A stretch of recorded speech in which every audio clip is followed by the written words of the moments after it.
ഇരട്ടക്കൊലക്കേസിൽ കുറ്റവാളികളെന്ന് കണ്ടെത്തിയ 10 പ്രതികൾക്ക് ഇരട്ട ജീവപര്യന്തം തടവും 2 ലക്ഷം രൂപ പിഴയും. 1 മുതൽ 8 വരെയുള്ള പ്രതികൾക്കും 10-15 പ്രതികൾക്കുമാണ് ഇരട്ട ജീവപര്യന്തം 2 ലക്ഷം പിഴയും വിധിച്ചിരിക്കുന്നത്.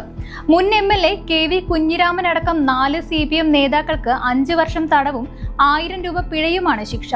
കൊച്ചിയിലെ പ്രത്യേക CBI കോടതിയാണ് വിധി പറഞ്ഞത്.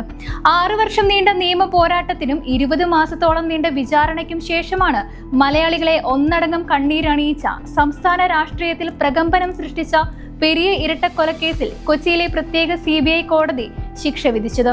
CPM നേതാവും ഉദുമ മുൻ MLAയുമായ KV കുഞ്ഞിരാമൻ, ഉദുമ CPM മുൻ ഏരിയ സെക്രട്ടറി K മണികണ്ഠൻ ഉൾപ്പെടെ 14 പ്രതികൾ കുറ്റക്കാരെന്ന് കോടതി കഴിഞ്ഞ ദിവസം കണ്ടെത്തിയിരുന്നു. കുറ്റക്കാരിൽ ഏറിയ പങ്കും CPM നേതാക്കളും പ്രവർത്തകരുമാണ്. കേസിൽ 10 പ്രതികളെ കുറ്റവിമുക്തരാക്കുകയും ചെയ്തു. 1-ാം പ്രതി A പീതാംബരൻ ഉൾപ്പെടെ 10 പ്രതികൾക്കെതിരെയാണ് കൊലപാതകം, ഗൂഢാലോചന, നിയമവിരുദ്ധമായി സംഘം ചേരൽ, കലാപം സൃഷ്ടിക്കൽ, തടഞ്ഞുവെക്കൽ എന്നീ കുറ്റങ്ങൾ കണ്ടെത്തിയത്. ജീവപര്യന്തം മുതൽ വധശിക്ഷ വരെ ലഭിക്കുന്ന കുറ്റങ്ങളായിരുന്നു ഇത്. 10-ാം പ്രതി T രഞ്ജിത്ത്, 15-ാം പ്രതി A സുരേന്ദ്രൻ എന്നിവർ ഈ കുറ്റങ്ങൾക്ക് പുറമെ തെളിവ് നശിപ്പിച്ചതായും പ്രതികളെ സംരക്ഷിച്ചതായും കോടതി കണ്ടെത്തി. മുൻ MLA KV കുഞ്ഞിരാമൻ ഉൾപ്പെടെ 4 പ്രതികൾക്കെതിരെ പോലീസ് കസ്റ്റഡിയിൽ നിന്നും പ്രതിയെ കടത്തിക്കൊണ്ടുപോയെന്ന കുറ്റമാണ് ചുമത്തിയത്. പരമാവധി 2 വർഷം തടവും പിഴയും ലഭിക്കാവുന്ന കുറ്റമാണിത്. വിധി പറയുന്നതിനിടെ കോടതി പ്രതികളെ കേട്ടിരുന്നു. ശിക്ഷയിൽ ഇളവ് തേടി പ്രതികൾ പ്രാരാബ്ധങ്ങൾ പറഞ്ഞു.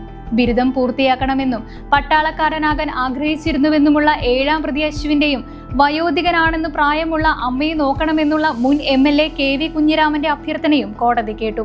2019 ഫെബ്രുവരി 17-നാണ് യൂത്ത് കോൺഗ്രസ് പ്രവർത്തകരായ ശരത് ലാലിനെയും കൃപേഷിനെയും രാഷ്ട്രീയ വൈരാഗ്യം മൂലം ക്രൂരമായി വെട്ടിക്കൊലപ്പെടുത്തിയത്.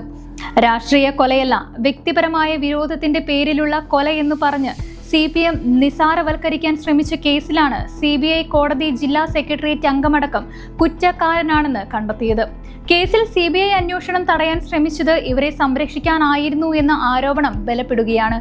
ശിക്ഷപ്പെട്ട പലരും നിരപരാധികളാണെന്ന് CPM വാദം. TP ചന്ദ്രശേഖരൻ വധത്തിന് ശേഷം CPM ഏറ്റവും കൂടുതൽ പഴി കേട്ട കേസാണ് പെരിയ ഇരട്ടക്കൊല. കൃത്യമായ രാഷ്ട്രീയ ആസൂത്രണമെന്ന് അന്നേ വ്യക്തമാക്കിയിട്ടും ലോക്കൽ കമ്മിറ്റി അംഗം പീതാംബരനെ പഴിചാരി മുഖം രക്ഷിക്കാനായിരുന്നു CPM ശ്രമം. ഇപ്പോൾ ശിക്ഷിക്കപ്പെട്ടിരിക്കുന്നവരിൽ കാസർകോട്ടെ CPMന്റെ പ്രധാന നേതാക്കളുടെ നീണ്ട നിര കാണാം.